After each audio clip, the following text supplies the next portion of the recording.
우리나라 올해 경제 성장 전망 갈수록 어두워지고 있습니다. 지난해까지만 해도 2%대를 웃돌던 주요 기관들의 경제 성장률 전망치가 이제 모두 1%대까지 내려왔고요. 나라빚이 예상보다도 더 빨리 불어날 것이다. 이런 국제기구의 전망까지 더해지고 있습니다. 우리 경제가 안고 있는 근본적인 문제가 뭐고 또 해법은 뭔지 오늘 좀 자세히 살펴보겠습니다. 최백은 건국대 경제학과 교수 나오셨습니다. 안녕하세요. 예, 안녕하세요. 예. 그리고 오늘 기대됩니다. 요즘 아주 핫한 분 모셨습니다. 개그맨 이상민 씨 나오셨습니다. 안녕하세요. 네, 안녕하십니까. 이상민입니다. 이상민 씨는 네. 제가 가끔가다 운전할 때 라디오로 좀 듣거든요. 그 정치인 성대모사 제가 웬만해서 잘 안 웃는데 네. 너무너무 웃기더라고요. 정말 막 운전하다 핸들 잡고 배꼽 잡고 웃었어 막. 오늘 일단 예. 그 경제쇼 출연 소감 예. 성대모사로 정치인 성대모사로 좀 해주실 수 있어요? 그러면 가장 높은 분부터 서열상 하겠습니다. 예. 안녕하십니까. 우리 홍사원의 경제쇼. 아니 경제에 이렇게 관심이 많았습니까? 우리 부인한테 그렇게 관심이 많은 걸로 알고 있었는데. 제가? 잘 좀 해주세요. 아프지 않게. 나참 아무튼 홍사원의 경제쇼가 있기 때문에 그 경제 지식 쪽으로다가 우리가 더 풍부하게 어떤 문화 복지를 누릴 수 있는 거 아니겠습니까? 똑같아. 그렇습니다. 좋아 빠르게 가. 고맙습니다. 또 뭐 한 분 정도만 더 한번 해주시면 어떨까? 야권의 존경하는 국민 여러분, 제가 기본소득, 기본주택 그리고 기본 홍사원 제도를 제가 도입을 하려고 그래요. 매일매일 홍사원 씨가 진행하실 수 있게. 어떻습니까? 요즘 봉투 때문에 힘드실 텐데. 예의가 없어요. 그러지만 하지 마세요. 경제 얘기를 해야죠. 고맙습니다. 오늘 정말 기대 큽니다. 네. 자, 오늘 여러 정치인들 모시고 거물 정치인들 모시고 오늘 경제쇼 한번 근데 하겠습니다. 오늘 이상민 씨가 오늘 일회성이에요? 아니면 출연이 오윤혜 씨? 오윤혜 씨 지금 떨고 있어 지금. 그 오윤혜 씨가 자리 뺏기겠는데? 지금 오늘 하는 거 봐서 지금 교체됩니까 바로? 네, 열심히 하겠습니다. 네. 오늘 주제 그럼 본격적으로 좀 들어가 보겠습니다. 자, 먼저 국제통화기금 IMF가 성장률을 다른 나라들은 좀 다 올렸는데 우리나라 성장률만 좀 낮췄잖아요. 예. 이게 뭐 전례가 없는 일이라고 하는데 뭐 이 이유가 뭔지 그거부터 먼저 최 교수님 좀 설명 좀 해주시죠. 그렇죠. 전례가 없다고 표현한 이유가요. 대개 이제 미국이라든가 중국 같은 경우, 그가 이제 우리가 되게 IMF가 지난해 10월달에 예. 올해 성장률 전망치를 이제 발표합니다. 내년도 거를요. 그리고 나서 1월달하고 4월달에 중간 인재니까 또 이게 나오는데 그러니까 두 차례 이제 수정을 이제 간 거란 말이에요. 했는데 작년 10월 기준으로 했을 때 그러니까 미국이나 중국이 좀 이제 상향 조정됐단 말이에요. 그럼 세계에서 가장 큰 경제가 상향 조정되면은 우리처럼 수출을 가지고 수출의 의존도가 높은 나라들은 같이 따라서 올라갈 수밖에 없거든요. 근데 반대로 움직이고 앉아 있으니까 예? 세계 경제가 그러니까 이 양대 축이 성장률이 개선된다 그러는데 우리는 반대로 가고 있으니까 전례 없다고 얘기할 수밖에 없는 것이 그런 거고 그 원인은 우리 이제 지금 수출이 굉장히 지금 무역 수지 적자가 계속 악화되고 있잖아요. 그렇지. 1년 넘게 지금. 거기다가 이제 뭐 경상수지까지 1월 달부터 적자가 연속 2달 지금 진행이 되고 있고요. 그러니까 대외적인 이제니까는 그 변수가 그렇죠. 대내적인 변수는 내수인데 임금 증가율이요. 지금 1월 달께 가장 최근 1월 달께 나왔는데 1월 달에가 하락폭이 지난 해까지 쭉 변화폭 중에서 가장 커요. 거기다가 우리가 물가 상승률을 고려하지 않은 명목임금 증가율도 마이너스 떨어졌어요. 명목임금 증가율이요. 그러니까 지난해 1년 전에 비해서 내 주머니에 내가 받는 돈이 평균 임금 노동자들의 이게 줄어들었다는 얘기예요. 그러니까 임금이 좀 올랐다 하더라도 물가 상승률에 비하면 오히려 내려간 거나 마찬가지다 이거죠. 아니 그러니까 물가 상승률을 고려하지 않고 받는 돈도 줄어들었다 이거예요. 절대 금액도. 그런 점에서 심각한 거죠. 그러니까 당연히 지갑을 닫죠. 거기다가 이제 뭐냐면 일자리 같은 경우는 지금 보게 되면은 일자리 취업자 증가 중에서 60세 이상이 100% 넘어요. 60세 미만은 줄어들고 있다는 얘기죠. 일자리가. 그러면 혹시 이상민 씨는 잠깐 최 교수님 오늘 이상민 씨 모처먹으러 오셨는데 최백운 교수님도 혹시 성대모사 하시는데요? 최백운 교수님 좀 어려운 캐릭터라서 차기 대선에 출마하시면 제가 그때부터 좀 연구하겠습니다. 네네네. 그럴 일 없을 테니까 이제 걱정 안 아니 드리고 그런 게 아니라. 네네네네. 그렇습니다. 예. 이게 그런데 성장률뿐만이 아니고 네. 나라비 늘어나는 것도 네. 지금 굉장히 안팎에서 걱정 많이 해요. 네. 이 대통령 고민도 지금 굉장히 클 것 같아요. 그래서 대통령의 고민을 제가 대독해 보겠습니다. 아니 제가 요즘 이것 때문에 아주 잠을 못 잡니다. 우리나라 빚은 줄지도 않고요. 그 뭐 국제 통화기금 IMF가 그랬나요? 그 우리나라 빚이 예상보다 더 빨리 불어날 거다. 아니 이거는 근거가 있는 얘기입니까? 가짜 뉴스 아닙니까? 이거 근거 좀 얘기를 해주세요. 나 이거 참 그. 그 지금 올해 1월, 2월께 정부의 이제 살림을 이제 재정이잖아요. 네. 재정 운용을 보게 되면 대충 이제 그 지금 상황을 우리가 짐작할 수 있겠는데요. 그러니까 우리가 이제 정부의 살림살이를 갈 때 두 가지 이 개념을 가지고 사용을 합니다. 통합재정 수지라는 게 있고 네. 재정이라는 게 이제 그러니까 정부의 살림살이고 수지라는 게 수익과 지출을 정리한 거란 말이에요. 그렇지, 예. 통합재정 수지는 뭐냐면은 정부에 들어오는 모든 돈과 나가는 모든 돈을 정리한 게 통합재정 수지입니다. 쉽게 얘기하면요. 예. 그 중에서 거기서 이제 뭐냐면은 우리가 이제 국민연금이라든가 그다음에 뭐 산재보험이라든가 소위 말해서 이제 4대 보장성 기금이라고 해가지고 이런 것들을 뺀 부분이 관리재정 수지예요. 그런데 이 두 가지 측면에서 보게 되면은 작년 1, 2월 달에 비해서요 적자 규모가 10조 이상이 다 증가했어요. 근데 이제 그 증가하는데 가장 큰 원인이 뭐냐면은 정부의 수입에 많은 이제 펑크가 생긴 거예요. 국세 수입이 많이 줄어들었어요. 세금도 많이 깎아줬으니까. 그러니까요. 그러니까 그 결과인데 국세 수입이 그러니까는 지금 올해 이제 예상한 정부가 예상한 것보다도 작년 같은 경우는 저기 예상한 것보다 더 많이 되게 거치기 때문에 1, 2월 달까지 한 20% 이상 거쳤는데 한 17% 나와야지 평균이거든요. 근데 올해 한 13%뿐이 안 거친 거예요. 1년 예상한 것에. 예. 2월 달까지 그러니까 한 17% 이상은 나와야 되는데 이게 이제 그러니까 13%뿐이 안 나온 거예요. 그러니까 세금이 이제 그러니까는 예상보다 훨씬 적게 거치고 있고 앞에서 얘기했듯이 그러니까 많은 감세를 하고 그러다 보니까는 당연한 거고 거기다 이제 경기 둔화도 이제 하는 요인이 있는 것이고 그러다 보니까 수입은 줄어들고 지출은 그러니까는 뭐 저기 저 이건 원래 계획한 대로 나가야 되다 보니까는 그러니까는 당연히 그러니까는 재정이 적자가 이제 쌓이게 되면 그게 이제 국가 채무로 이제 그러니까 누적되는 거거든요. 그래서 이제 이 구조가 이게 일시적일 것 같지가 않다는 거죠. 문제는. 예. 일시적일 거 아니기 때문에 그러니까 그 정부나 여당에서 계속 말하는 게 그래서 나라 국간을 함부로 쓰면 안 된다. 지난 정부에서 막 써갖고서는 지금 이렇게 된 거다. 그러니 뭐 좀 그래서 그 재정 준칙 이거 법제화 빨리 해라. 맞아요. 그 전 정부에서 그렇게 쓴 거 아닙니까? 아 나 이거 참 이거 문 선배 이거 듣고 있어요. 아 나 이거 참 문 선배. 근데요. 우리가 그래서 그러니까 그 문재인 정부 5년하고 박근혜 정부가 바로 직전이잖아요. 그런데 윤석열 정부가 이제 1년이 지난 거고 보게 되면 이제 그러니까는 그 문재인 정부에서는 2020년, 21년 코로나 저게 있었잖아요. 팬데믹 상황이 있었잖아요. 그 두 해를 빼고 특별한 해를 빼고 연평균으로 보게 되면은요. 박근혜 정부 때는 한 46조 1년에씩 증가했습니다. 국가 채무가요. 문재인 정부 때는 아니 저기 박근혜 때는 46조가 증가했고 문재인 때는 32조뿐이 안 증가했어요. 연이요. 근데 이제 뭐냐면 지난해 1년 동안은 97조가 증가했습니다.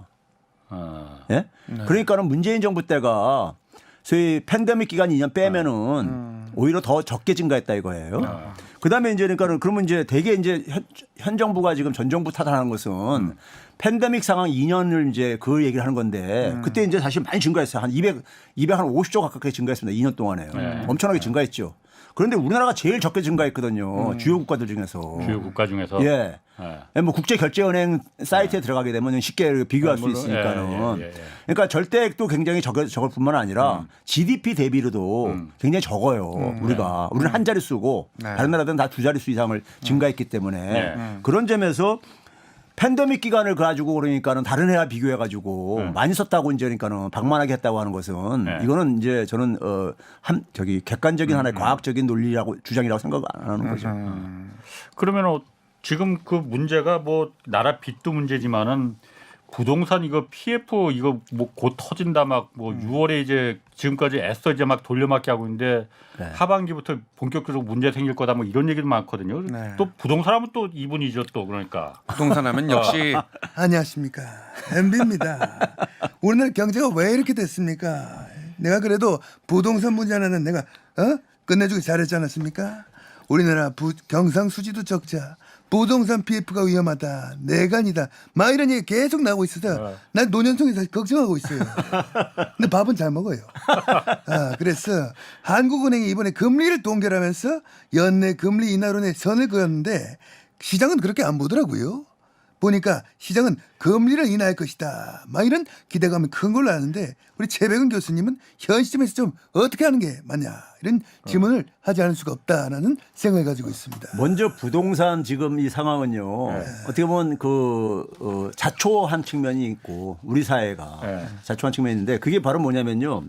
2020년 21년도에 전 세계가 돈을 엄청 풀었단 말이에요. 우리나라도 돈을 엄청 풀었죠. 시중 통화량이 한 700조 증가했습니다. 2년 동안에요. 그 중에 한 20%만 실물 경제로 가고요. 나머지는 다 자산 시장으로 갔는데 우리나라는 주로 부동산으로 가죠.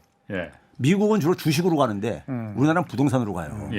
그래서 2년 동안에 우리나라의 국민들의 순소득은 한 100조 증가했는데 103조 증가했는데 정확히 103조 증가했는데 이 자산 증가는 순자산 증가는 3,200조 이상이 증가했어요. 32배나 증가한 거예요. 근데 그 중에서 2,800조 이상이 부동산 그런 거예요.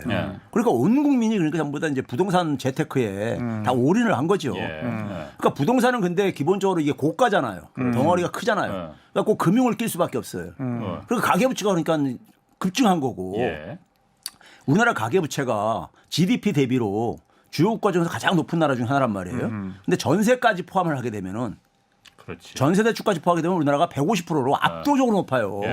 주요 국가들은 대개 100% 초 아무리 높아도 그런데 우리는 한 150% 돼요. 그럼 이게 결국은 그러니까는 지금 금리가 올라가면서 그다음에 뭐냐면 집값 주택 구입 부담이 너무 커진 거 아니에요. 그러니까 살 사람은 없는 거지 이제 더 이상은요. 그러니까 그다음에 이제 돈 빌려가지고 사기에는 너무 부담도 이제 금리도 가고 예? 거기다가 이제 뭐냐면 사람들이 그러니까 이제 살 사람들 되게 다 산 상태 속에서 수요가 이제 아무래도 그러니까 이제 수요가 항상 이게 뒷받침될 수가 있는 게 아니잖아요. 그 조정은 그러니까는 필연적인 거죠. 그 조정이. 그러니까 자산에 그러니까는 특히 부동산 자산에 우리나라는 너무 그러니까 이게 그러니까 집중되어 있어요. 미국도 굉장히 자산 중심 사회라는 자산이 불평등하다 그러는데 미국은 주식이 그러니까는 한 3배가 부동산보다 많아요. 근데 우리나라는 거꾸로 부동산이 주식보다 3배가 더 많습니다. 자산 가치가요. 증가가. 그러니까 부동산에 그러니까는 대한민국 경제가 완전 발목이 잡혀 있는 거죠. 그리고 그것에 이제 부작용이 가계부채가 나오는데 가계부채가 워낙 높다 보니까는 이 가게들이 우리 흔히 그런 시중에 농담 있잖아요. 안방은 내 거고 건너방은 은행 거다 이런 말 있잖아요. 그러니까 그거 원리금 상환하는데 압박 때문에 소비 지출을 제대로 못 해요. 그러니까 내수가 구조적으로 이게 억압될 수밖에 없다. 이재동 갖기 바빠. 내수가 억압되죠. 근데 수출까지 안 좋아지니까는 경제가 그러니까 근데 이 문제가 전부 다 구조적인 것들이잖아요. 그렇죠. 그러니까 개선 전망이 안 보이는 것이고 그럼 그 연장선에서 세금 수입도 그러니까 지금 이게 줄어들 요인뿐이 없는 상황이고 그러니까 재정도 나빠질 것 같고 해외에서 보는 것이 그러니까 굉장히 합리적인 저거죠. 아니 그래서 지금 부동산 문제가 그래서 그 경제 전체를 갖다 올가맬 가능성이 있으니 그래서 시장에서도 자꾸 말하는 게 금리 올라서 부동산이 이 지경이 된 거니 이 지경이라는 표현은 좀 맞지 않습니다. 이렇게 집값이 내려가는 거니 금리 빨리 내려라. 그래야지 부동산이 다시 집값이 올라가서 그래서 그 경제가 나아질 거 아니냐 이런 논리를 하는 거잖아요.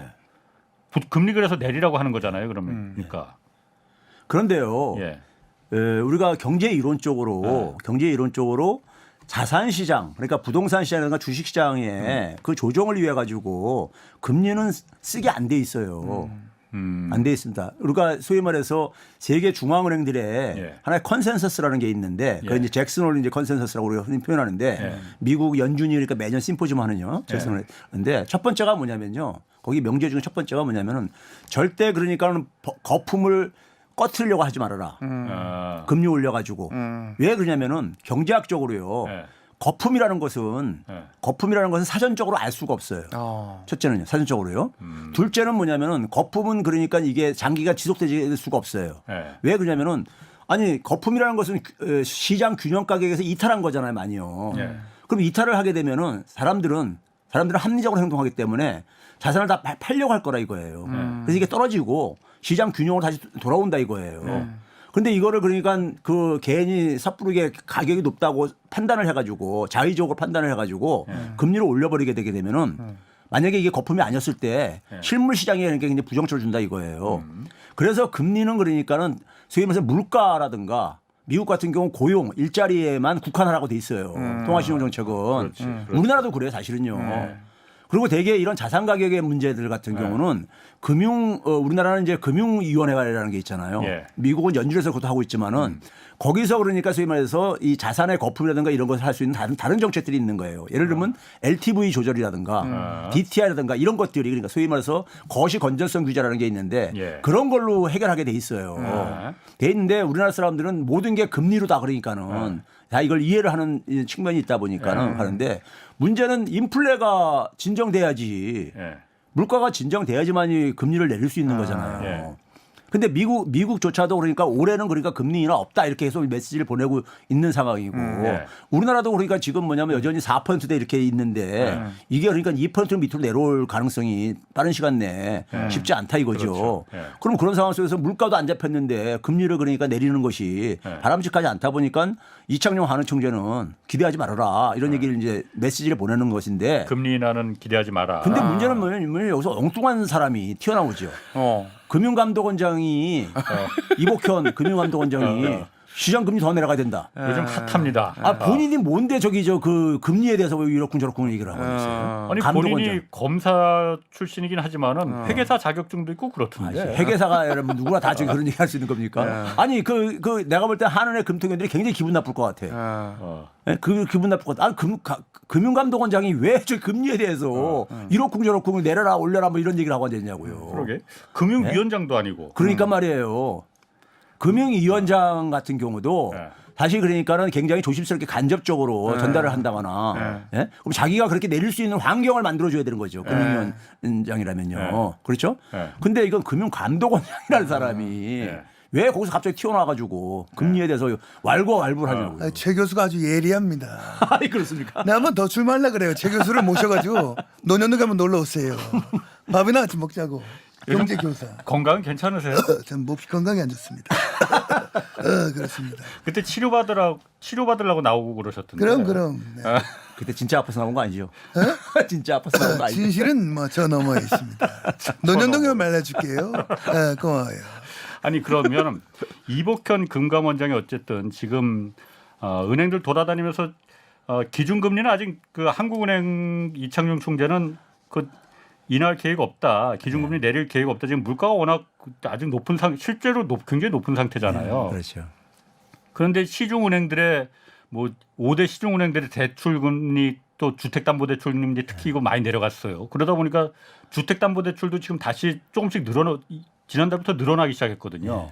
그러면은 얼마 전에 뭐 신문에 그런 기사도 있었습니다. 이 통화정책과 재정정책이 지금 엇박자가 나고 있는데 이거 괜찮은 거냐. 근데 어쨌든 은행 대출 받은 사람 입장에서는 금리 내려가니까 이자 내려가니까 100만 원 이자 돈 낼 게 지금 80만 원 내면은 그거 좋은 거 아니야? 국가가 좀 할 일을 하고 있네라고 생각 들거든요. 그거 괜찮은 거 아니에요? 근데요. 네. 지금 시장 금리가 내려간 거는요. 지난해 우리나라 같은 거 12월 달부터 내려가기 시작한 건요. 이게 그 우리나라 상황이 그러니까 금감원장이 내리라고 해서 내려간 게 아니고요. 국제금융시장에서 제가 지난주 수요일 날 얘기했듯이 이 그 국채 가격, 국채 수익률이 떨어지면서 떨어지면 10월 달 이후에 국채 파동 한 번 있고 나서 떨어지고 나면서 그러면서 달러 지수가 약세로 바뀝니다. 그렇지. 그러면서 국제 금융 시장이 개선으로 바뀌어요. 그 결과인 거예요. 우리나라가 혼자서 그렇게 된 게 아니라요. 시장 금리가 그래서 내려간 거고. 근데 이제 이거를 잠깐만 개입하다 보면은 우리가 흔히 말해서 예금 금리는 떨어지고 대출 금리 별로 안 떨어지고 뭐 이런 것도 생기고 그러잖아요. 왜곡이 생기는 거죠. 왜곡이요. 그러니까 시장 금리는 시장에 의해서 그러니까 이게 조정이 지금 이제 그러니까 생기면은 생길 때 그러니까 이게 떨어져야지 이걸 억지로 내리게 떨어뜨리게 되면은 많은 부작용이 야기될 수밖에 없거든요. 그러니까 최근에 떨어진 거는 이게 이복현의 힘이 아니라 시장의 작용이었다는 것을 먼저 이걸 이해하셔야 된다는 얘기고요.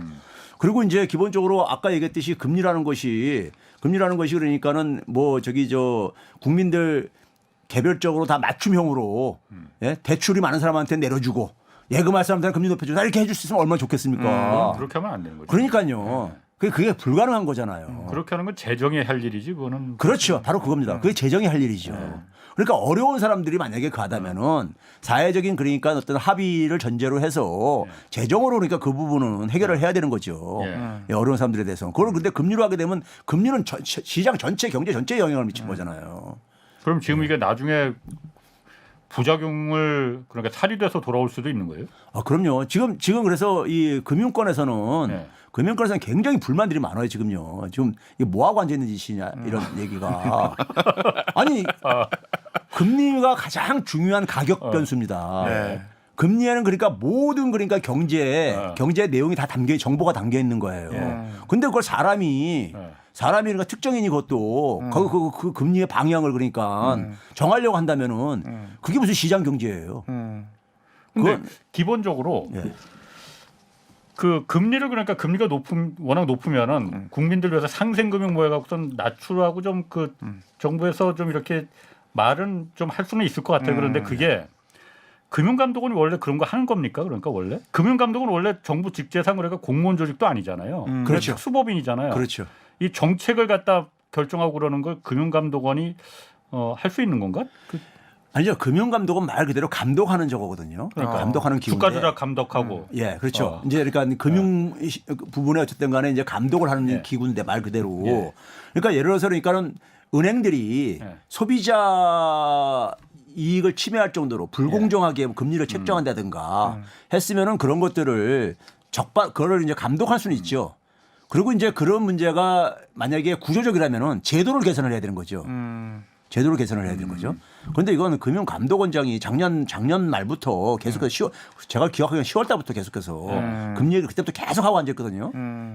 금리 얘기를 계속 하고 앉았는데 그거를 그러니까는 본인이 그러니까 할 수 있다고 착각을 하고 있는 게 저는 굉장히 그게 더 무섭다는 거예요. 그게 무섭다. 예. 뭐 이게 사실 경제 위기로 번지지 않을까. 지금 모든 이 상황이 그게 사실 가장 우려스러운데 요즘 뭐 봉투 때문에 걱정 많으시던데. 이분이 지금 우려하고 있습니다. 예, 국민 여러분 걱정이 많으시죠? 우리 경제가 급격한 수출 부진과 내수 침체, 역대급 세수 결손이란 3대 위기 속에서 하염없이 추락하고 있습니다. 이러다가 제2의 IMF가 오는 거 아니냐 이런 우려도 있는데 우리 최백은 교수님 이거 어떻게 전망하고 계세요? 이거 웃고 싶지가 않아요. 정말 눈물 나옵니다. 그렇죠. 웃을 일이 아니죠. 그런데 최 교수님 잠깐만 먼저 그 연습을 그렇게 해서 나오는 거예요? 아니면 타고 나는 거예요? 그거? 아니 연습을 하죠. 연습하는 거예요? 당연히 연습하죠. 예. 나중에 최 교수님도 진짜 한번 좀 굉장히 캐릭터 목소리 독특하셔서 한번 좀 연습 좀 하시고. 홍 기자님이 더 독특한데. 두 분 다 보통 이상이 아니십니다. 네네 그렇습니다. 네. 근데요 앞에 얘기한 그런 부작용이 사실 최근에 보게 되면 달러가 굉장히 약세로 바뀌었잖아요. 그러면 되게 이제 달러가 약세면은 그 동안에는 한국의 환율은 어떻게 될까? 원화 환율은 어떻게 되겠습니까요? 원화 환율은 떨어져야 되잖아요. 그렇죠. 아까 이제 뭐 1,200원대로 이렇게 내려가야 된다 뭐 이런 얘기도 그랬던 게 그런 거잖아요. 근데 최근에 지난 한 달 이전부터 완전 반대로 움직이고 있어요. 달러가 약세인데 원화도 같이 약세로 이렇게 가고 됐다고. 그러니까 이게 그러니까 과거엔 동조화가 됐다. 거의 그림이 비슷하게 갔거든요. 비슷하게 가는 게 정상인 거고요.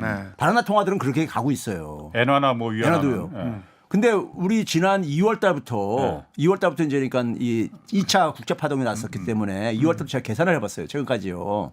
우리나라 환율은 한 8%가 떨어졌어요. 2월 달부터요. 엔화가 작년에 제일 많이 떨어진 통화였었거든요. 엔화가요. 20% 이상만 떨어지고 그랬었으니까요. 근데 엔화는 4%뿐이 안 떨어졌어요. 그러니까 우리나라가 지금 그러니까 주요 국가 중에서 가장 많이 떨어지고 앉아 있는데 문제는 뭐냐면 달러가 약세 국면에서 떨어지고 있다는 거예요. 지금요. 예? 그렇죠. 이건 정상적인 게 아니죠. 그렇지. 뭔가 이게 지금 그러니까는 달러가 약세면 원화는 강세여야 되는데. 그렇죠. 대부분 나라들이 통화들이 다 그렇게 움직이고 있어요. 예. 근데 그게 완전히 그림을 그리게 된 부분요. 완전 따로 이렇게 하고 있어요. 이게 벌어지고 앉았어요. 악어 입처럼요. 이렇게. 예? 그러니까 그런 점에서 이게 지금 금융에 그러니까 문제가 우리가 지금 소위 말해서 그런 얘기 하잖아. 시중에서 그러니까는 이 한은하고 지금 한국은행의 기준금리하고 연준의 금리하고 격차가 지금 그러니까 굉장히 저기 그 전대미문으로 벌어졌다 이런 얘기 하고 그러잖아요. 예. 지금 한 1.5%포인트까지 벌어졌으니까요. 예. 5월달에 한 번 더 올리게 되면 이제 1.75까지 벌어지는 거죠. 예. 예? 그러면 이런 상황 속에서 지금 그러니까 흔히 지금 경상수지 적자도 나오고 그러다 보니까 무역 수지는 지금 뭐 13개월 연속 이렇게 뭐 적자가 지속되고 있고 예. 그러다 보니까 지금 IMF 이런 얘기들을 많이 하고 그러잖아요. 예. 그런데요. 이 우리가 그 IMF 사태 같은 경우를요. 97년도 혹시 나이 드신 분들은 97년도 상황을 좀 기억하실 텐데 97년도 그러니까 우리한테 그 이 금융 외환시장의 불안정이 오기 시작한 것은 본격적으로 나타나기 시작한 것은 그 가을 되면서부터 이제 그렇게 나타났습니다. 가을 그해 97년 가을이요. 그때 이제 저 기억하는데 강경식 부총리인가 우리나라 펀더멘털 괜찮다 막 이렇게 하면서 근데 시중에서는 우리나라 외환 보유고가 굉장히 많이 줄어들고 거의 이제 바닥 나가고 있다. 이런 소문이 돌고 시작하면서부터. 근데 그때 그게 시작된 게 뭐냐면 그 전에 7월 달에 기아가 그러니까 부도가 났었습니다. 기아 자동차. 기아. 예. 기아 자동차가 그 당시 상위 10대 안에 드는 그렇지. 한 7인가 이렇게 될 정도로 이렇게 그 자산 규모가 큰 저거였었잖아요. 네. 기아가요.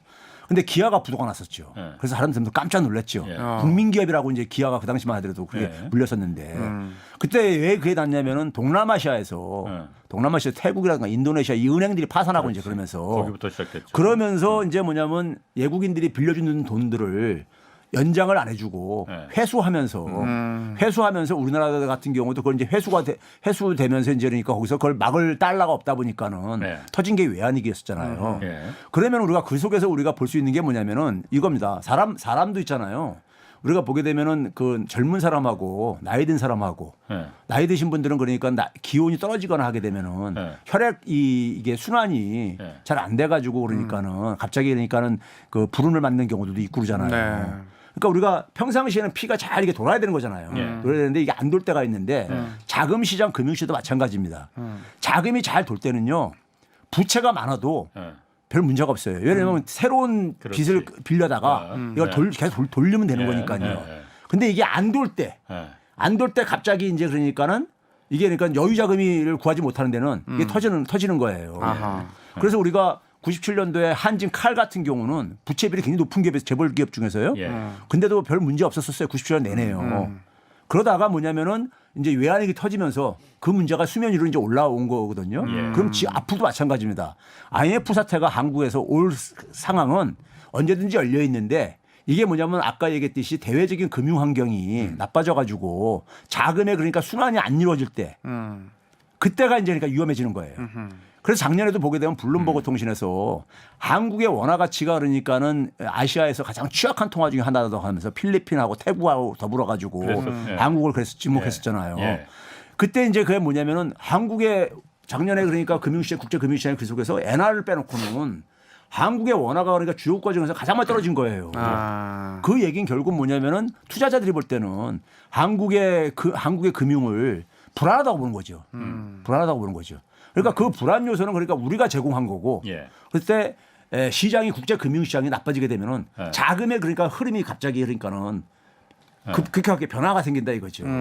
그랬을 때 이제 터지는 겁니다. 그렇기 때문에 항상 그러니까 우리가 이제 평상시도 감기 걸린 사람과 안 걸린 사람의 차이가 소위 말해서 그 면역력이 좋고 건강한 사람들은 예. 바이러스가 와도 이게 안 들어오잖아요. 예. 근데 몸이 자기가 나빠져 있으면은 예. 걸리기가 쉬운 거잖아요. 그렇죠. 바이러스가 왔을 때. 그거 똑같은 겁니다.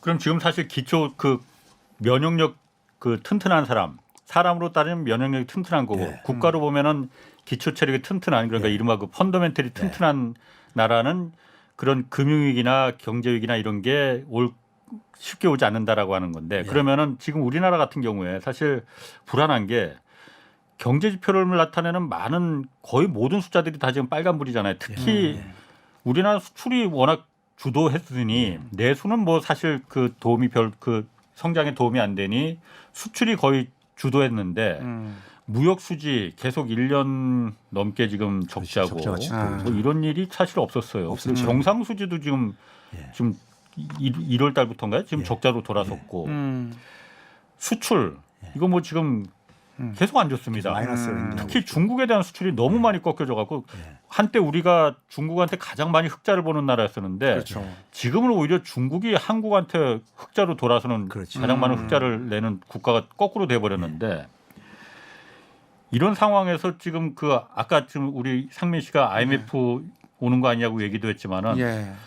일단은 뭐 그래도 외환 보유가 4천 몇백억 달러 이 정도면 뭐 그렇게 쉽게 오진 않는다라는 얘기도 있지만은 기초 체력이 지금 면역력이 사람으로 말하면은 면역력이 좀 많이 떨어져 있는 상태 아니냐 그런 진단이 있거든요. 그렇습니까? 그렇죠. 어. 우리가 근데 경상수지를요. 네.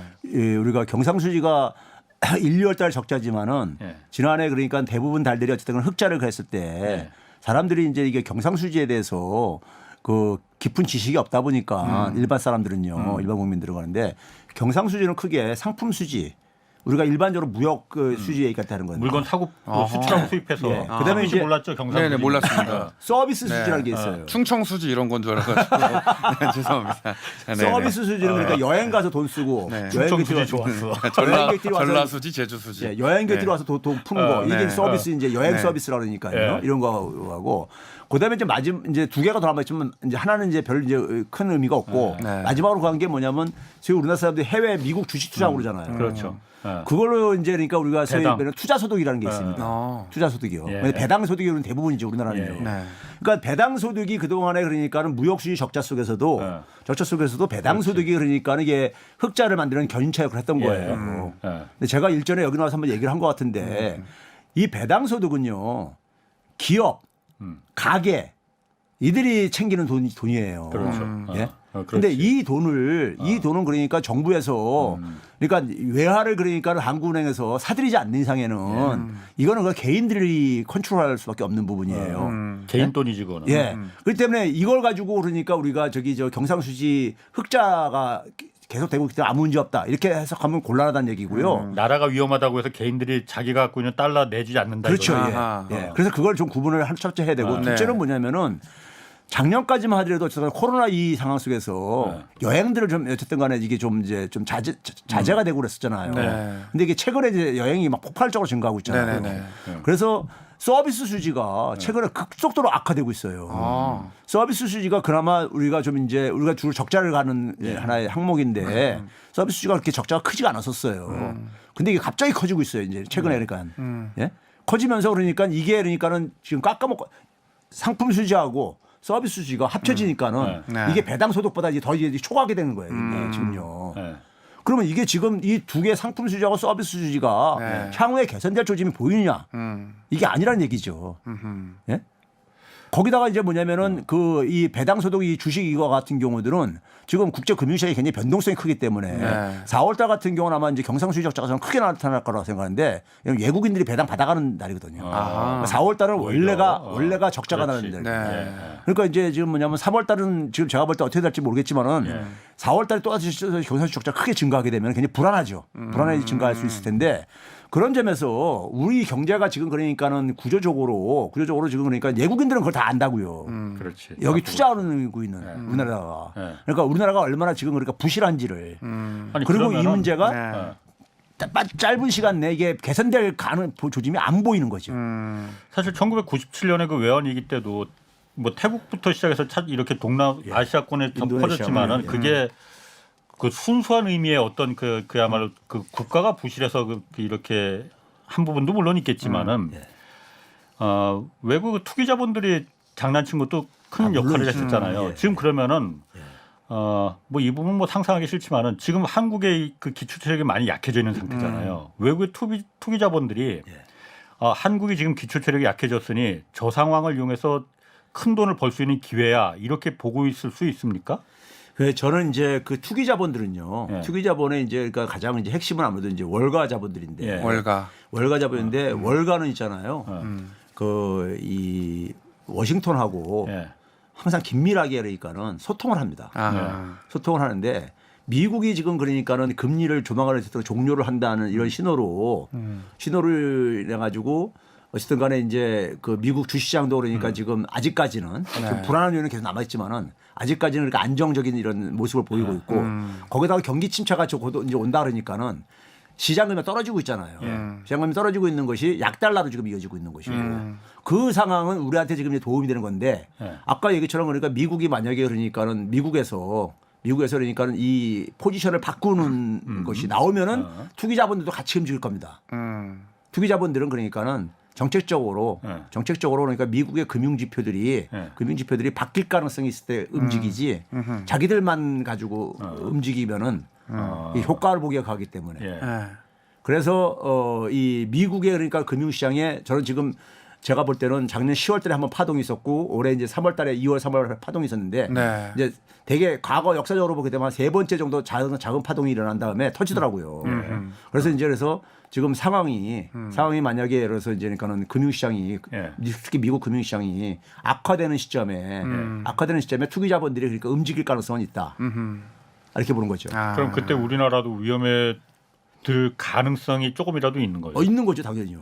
왜냐하면 그 투기자본들은 큰 돈을 벌 수 있는 기회가 그렇죠. 되는 거예요. 야, 그거 그렇게 되면 안 되는데 그러면 그 걔네들은 그러니까 정보를 미리 알기 때문에 미리 움직이죠. 그렇구나.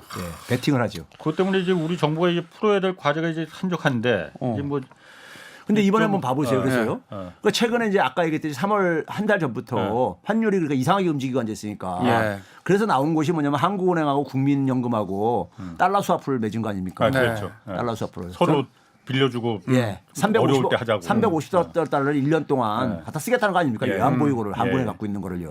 근데 저는 그거 나왔을 때 별로 효과 없을 거다 그랬거든요. 왜 그러냐면 작년 9월 달에 한번 했었어요. 작년 9월 달에 100억 달러 규모가 좀 작았지만은 했는데 효과 못 봤잖아요. 작년 연말에 1,450원까지 쫙 올라갔잖아요. 이번에도 보게 되면 1일 천원권을 나왔어요. 1일 천하. 그거 이제 풀린다는 그 계약 맺는다는 소문이 돌고서는 환율이 쭉 하락했었어요. 1,300원 밑으로까지 떨어졌었죠 일시적으로요. 근데 다시 올라가 버렸죠. 그 얘기는 결국 뭐냐면 그 정도 가지고 외환시장 안정되기 힘들다고 보는 거죠. 시장에서 플레이들이. 참 이게 어깨가 무겁습니다. 이제 며칠 있다 미국도 가셔야 되는데. 그래요? 천번이고 다시 태어난데도 그런 사운 또 없을 테죠. 오오. 내 걱정도 다 해주시고 아주 그 감개가 그 무량합니다. 고맙습니다. 아니 그 최 교수님 그러면 우리 정부 당국이 할 수 있는 것 중에 정말 최우선적으로 할 게 뭡니까? 그거 하나만 좀 알려주시면 이제 감사하게 생각하겠습니다. 어떤 게 있어요, 그거? 네, 참 지금 할 게 굉장히 사실 많이 여러 개 꼬여버렸는데 지금 일단 저는 미국 가가지고 이게 참 걱정이 사실은 기대보다 걱정이 지금 굉장히 많아요. 왜요? 네? 걱정이. 지금 가가지고 이제 그러니까 미국이 부른 거 아닙니까 국빈으로요. 초대한 거잖아요. 미국 애들은 뭐냐면 자기들이 돈 쓰는 것만큼 그걸 얻어낼 수 있을 때 국빈으로 초청합니다. 그 비용이 나가기 때문에. 그러면 이제 뉴욕타임스에서 그런 보도 나왔었잖아요. 한국이 여기다 굉장히 기여를 했기 때문에 그것에 대한 대가로 이게 지금 국빈을 초대하는 거다. 이런 기사가 나왔었거든요. 뉴욕타임스에. 이게 정확하게 가는 건데 이번에 이제 그러니까 사실 우리한테는 지금 우리한테 지금 뭐냐면 반도체하고 2차 전지는요. 현재 주력 산업과 미래 주력 산업이라고요. 그렇지. 반도체는 현재, 2차 전지는 미래. 그렇죠. 근데 지금 반도체가 우리나라가 지금 시스템 반도체가 특히 관련돼 있는 거잖아요. 근데 시스템 반도체를 지금 그러니까 이제 속사를 다 지금 이제 까뒤집어 놓겠다는 거 아닙니까? 미국에서요. 그렇죠? 그러면 우리나라 시스템 반도체 그러니까 소위 말해서 그 기술 탈취가 일어날 수 있는 거잖아요. 쉽게 얘기하면요.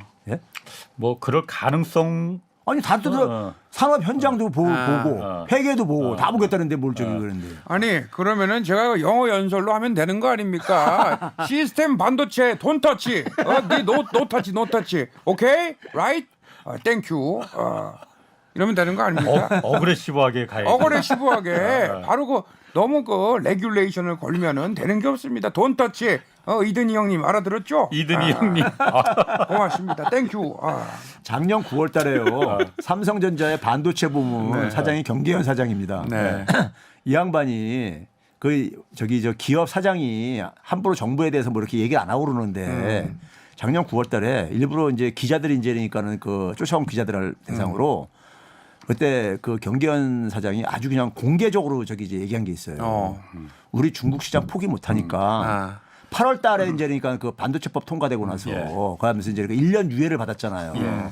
그러면서 경계현 사장이 이제니까 아주 그냥 공개적으로 기자들한테 한 게 뭐냐면은 우리는 중국 시장 포기할 수 없다. 삼성은. 그런 말 했죠. 그래가지고 뭐냐면 정부가 해야 될 일이 있다. 정부가 해줄 일이 있다. 정부한테 SOS를 친 거예요.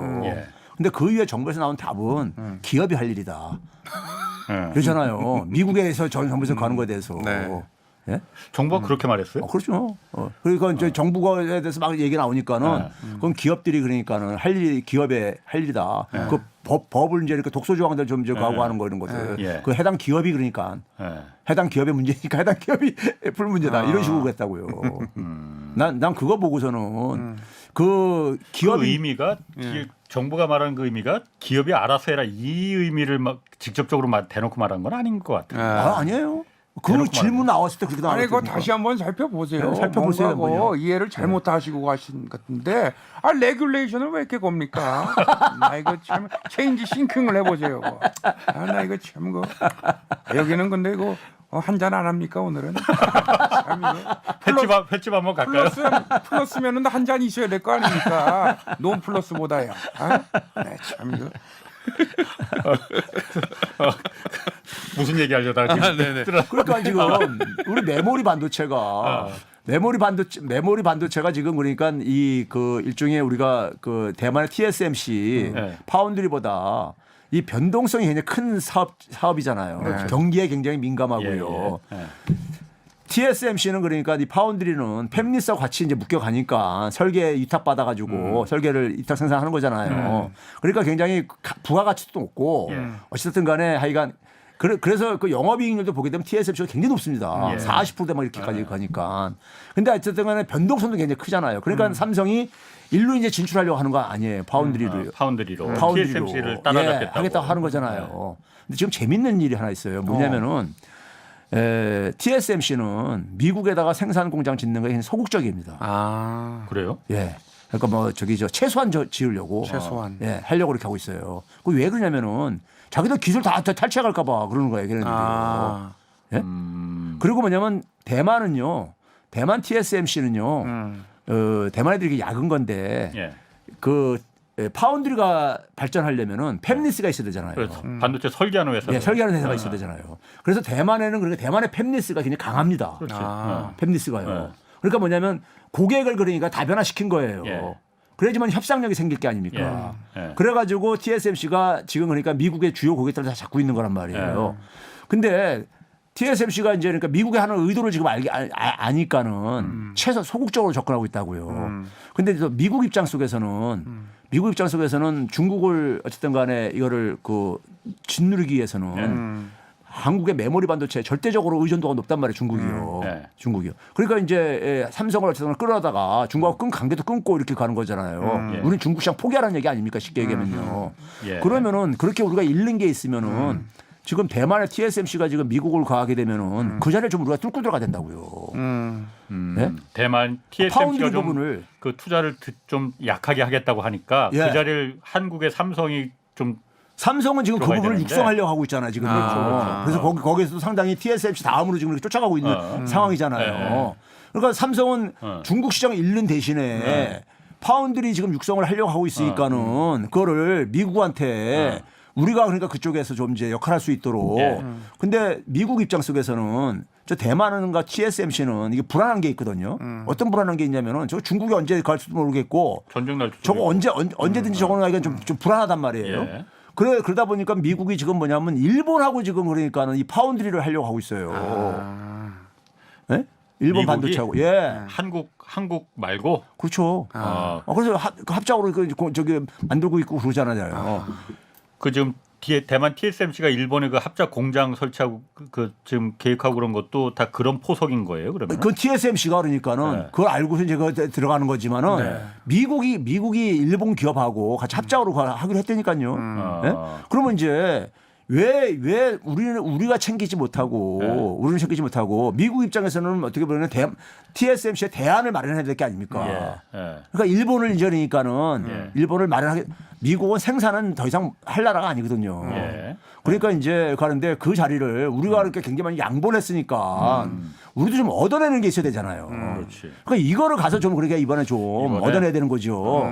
예? 그러면 기업 입장에서 볼 때 삼성 입장에서 볼 때도 아, 내가 중국에서 그러니까 수입이 좀 줄어드는 대신에 매출이 줄어드는 대신에 이걸로 그러니까 좀 출구를 지금 어쨌든 찾으려고 했었는데 그 문제가 해결되면 삼성도 좀 어쨌든 간에 예? 한시름 좀 놓을 게 아닙니까? 그렇죠? 이게 지금 뭐 여러 가지 문제가 산적해 있지만은 사실 한국의 산업 구조 자체도 이제 지금까지의 구조는 한계 좀 다다른 거 아닌가. 맞습니다. 이게 지금 뭐 4차 산업혁명 뭐 지금 얘기 나오는 다른 나라는 다 이거 한다는데 뭐 사실 4차 산업혁명의 디지털 뭐 데이터 이거 하면 또 이분입니다. 이거 나오셔야 돼요. 안녕하십니까. 요새 아무 말도 안 하고 있는 앉았습니다. 똑같네. 예, 정말 질문 하나 드리고 싶어요. 최병 교수님, 이 산업 생태계가 디지털 문명으로 진화 중인 지금 제조업에 특화된 한국 산업이 직면한 위기가 뭐고 또 해법은 또 뭐라고 보시는지 제가 퀘스천합니다. 아, 이거 굉장히 중요한 질문인데요. 제가 좀 중요합니다. 제가 별명이 요즘 생겼어요. 뭐 요즘 V1, V2 하는데 V3입니다. V3는 옛날부터 있었지. 백신. 원조입니다. 네. 그렇습니다. 그런데 요즘은 또 존재감이 좀 약하신 것 같은데요. 그거는 V3가 도달할 수 있는 최고 저거였었던 것 같은데. 낙선의 아픔을 건들지 말아주십시오. 실망입니다. 예, 질문 드리겠습니다. 예. 근데 이게 지금 우리가 미국하고 중국이 사실 지금 전쟁하고 있는 거거든요. 네. 전쟁에는 여러 가지가 있지만 그게 다 이제 동전의 앞뒷면을 이루고 있는데 이게 산업 생태계 전쟁을 하고 있는 겁니다. 네. 그러니까 쉽게 얘기해서 2000년대 이후에 본격적으로 정확하게 90년대 말부터죠. 그러니까 미국이 20세기를 제조업을 가지고 세계 강자 지위를 유지해 왔었잖아요. 네.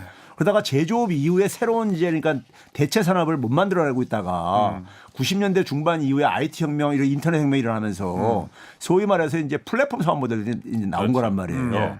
근데 여기에 이제 가시적으로 처음 이제 만들어진 산업 생태계가 뭐냐면은 모바일 산업 생태계입니다. 우리가 애플 같은 걸 생각하면 되는 거예요. 근데 이 선진국하고 후진국하고 차이가 뭐냐면요. 선진국은 산업적인 측면이든 어떤 특정 그러니까 상품 측면으로 보든 간에 그 산업에 대한 그러니까 개념을 정의하는 것부터 이 산업이 어떤 산업이라는 거. 그러니까 만약에 스마트폰 하게 되면 스마트폰은 기존의 전화기하고 다른 거잖아요. 그러니까 이 제품의 어떤 하나의 그 개념을 정의하는 거. 그게 설계, 디자인하는 거죠. 그것부터 생산하고 사후 처리하는 것까지 다 할 수 있는 나라가 선진국이에요. 후진국은 뭐냐면 고정의 일부를 그러니까 이게 우리가 맡아서 하는 거예요. 근데 이 부분을 가지고 우리가 소위 말해서 중진국까지 온 거예요. 중진국까지. 근데 이 모바일 생태계에서 소위 말해서 그 모바일 산업 생태계에서 반도체는 하위 개념입니다. 반도체는요. 왜 그러냐면 스마트폰에 반도체도 들어가고 그러니까요. 그러니까 이 하위 산업 생태계인데 우리는 반도체 산업 생태계에서도 보게 되면은 미국은 설계부터 해가지고 생산도 할 수 있는데 안 하는 것뿐이잖아요. 비용 때문에. 그렇죠? 근데 우리는 뭐냐면 그중에서 메모리 생산만 하는 거란 말이에요, 지금요. 그렇죠? 그러니까 한 꼭들 담당하고 있는 거예요. 근데 과거에 그게 국제 분업 체제 속에서는 괜찮았었어요. 근데 지금은 이제 그러니까 미중 간의 전쟁을 하면서 우리가 굉장히 지금 압박을 받고 있는 거 아닙니까? 중국 시장 포기라든가 그다음에 기술 탈취 이런 가능성까지도요. 시스템 이 메모리 반도체 그러니까 이 경쟁력 이 위협 같은 경우도 그렇죠? 그럼 우리는 뭐냐면 지금 우리가 지금 한계에 온 것이요. 앞에서 지적을 하셨지만은 이 소위 중진국 이 문턱에서 그걸 선진국으로 가려면요. 선진국으로 진입하려면 반드시 넘어야 될 것이 산업 생태계에서 자기 완결적인 산업 생태계를 만들 줄 알아야 돼요. 중국이 그러니까 그걸 치고 나온 거예요. 중국은 뭐냐면은 소위 말해서 제조업 때는 자기들이 뒤쳐졌다 이거예요. 그래서 굴욕을 굉장히 당했다 이거예요. 근데 지금 21세기 소위 4차 산업혁명 시대 때는 예. 자기들도 선진국형 산업구조를 갖겠다고 해가지고 여러분들 반도체에서 설계 부분 있잖아요. 팹리스요. 예. 팹리스에서 그러니까는 소위 말해서 비백인 국가가 그 팹리스에 진출한 유일한 기업이 화웨이입니다. 일본 기업도 없었어요. 얘기했어요. 예, 예. 일본 기업도 화웨이. 없어요. 예. 화웨이입니다. 예. 그래서 화웨이를 그렇게 죽이려고 그렇게 저기 트럼프 때부터 간 거예요. 아하. 네? 왜냐하면 거기부터 안 하면은 예. 선진국형 이게 구조가 못 갔겠더라고요. 예. 그러니까 이게 그러니까는 전체를 다 이렇게 확보한 게 아니라 중국은 급하다 보니까는 그쪽으로 뛰어 들어간 거예요. 아. 메모리도 아직 그러니까 기술 격차가 있음에도 불구하고 예. 뛰어 들어간 거예요. 그러면서 뭐냐면은 그 생태계 산업 생태계가 미래차 산업 생태계로 지금 확장돼 가고 있는 거예요. 근데 그 부분은 중국이 먼저 치고 나온 거죠 지금요. 전기차 그것 쪽에서요. 때문에. 아. 그러니까 미국 입장에서 볼 때는 산업 생태계를 지금 자기들이 계속 주도를 해야 되는데 21세기도 네. 중국이 지금 거기에 대해 도전을 하고 앉아 있고 저기 등 뒤까지 쫓아오고 앉아 있고 그러니까 모방을 하든 어쨌든 간에 그러니까 이게 짜증 나는 거예요. 그러니까 미국 입장에서 볼 때는. 근데 우리는 근데 이걸 지금 뭐냐면 선진국으로 가야 되는 지금 우리는 과제를 갖고 있는 거잖아요. 그럼 우리는 소위 말해서 우리가 모바일 쪽에 IT 쪽에 강국이고 그런데 그게 그러니까 어떤 한 부분만 지금 특화를 해가지고 했던 것이 굉장히 위기에 지금 봉착하고 있는 거라고요. 그럼 우리도 뭐냐면 자기 완결적인 생태계를 만들어야 된다고요. 그래서 제가 아까 얘기하는 것이 파운드리 부분을 육성을 해야 된단 말이에요. 예? 뭐 팹리스도 안 파운드리- 되고. 근데 파운드리를 그러니까 그거를 그러니까 TSMC의 공백을 좀 우리가 좀 치고 들어가자 이거지요. 이번에? 그렇죠. 위기를 기회로도 만들어야 되는 거죠. 전망을 듣고 이분이 나왔습니다. 그러니까 이분 오늘 안녕하세요. 준비하셨는데 나는 그 양당의 그 비상대책위원장을 지냈던 김종인이라고 봐요. 요즘 뭐 가게 하나 차리실 거라고 뭐 그런 내가 제 소문도 돌던데. 3당을 내가 노려보고 있다고 봐요. 그렇기 때문에 우리 최백엄 교수님 같은 분이 비대위원장으로 제가 왔으면 좋겠다고 생각하고 있어요. 물론 물론 말고 이제 그만 은퇴하시죠. 아니, 그런 말씀은 불필요하다고 이러면 내가 그 공천 때 컷오프를 할 수 있다고 봐요. 그렇기 때문에 물론 내가 전권을 가져야 된다고 봐요. 내가 감동을 했다고 봐요. 그래서 마지막 오늘 준비하셨으니까 마지막 질문도 이제 비대위원장께서 가게 곧 차리신다는 분이 좀 그렇기 때문에 내가 이제 금 의원을 만나고 있어요. 근데 우리 금 의원보다 더 황금빛의 우리 최백운 교수를 보니까 내가 정말 기분이 좋다고 봐요. 내가 한국의 미래로다가 내가 고민을 좀 하고 있어요. 그 한국의 미래 어떻게 전망을 하고 있는 내가 궁금하지 않을 수가 없어요. 뭐 이러쿵저러쿵 할 필요 없이 한 방에 그냥 한마디로 해주세요. 그렇다고 봐요. 지금 그러니까는 그 현 정부는요. 현 정부의 그 어공들 네. 어공들이요. 사실 늘공들은 제가 문재인 정권 때 기재부나 산자부 쪽에 관료들을 이렇게 접촉을 해봤어요. 예. 근데 산업에 대한 그 미래 산업들에 대한 이해가 없더라고. 플랫폼 육성하겠다는데 DNA 육성하겠다 그러는데 플랫폼 사업 모델에 대해서 이해를 잘 못하고 있더라고요. 제가 설명해 주니까 자기들 잘못 생각하고 있었다고.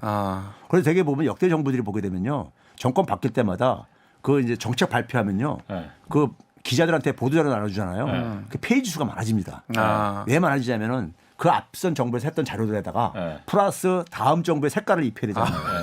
그러니까 양이 많아지는 거야. 자꾸만. 포장을 더 해야 근데 이제 되니까. 거기에 담긴 내용들은 되게 보게 되면요. 보게 되면은 외국에서 유행하는 것들, 산업들을 갖다가 그냥 다 긁어 모아가지고 이거 만드는 거야.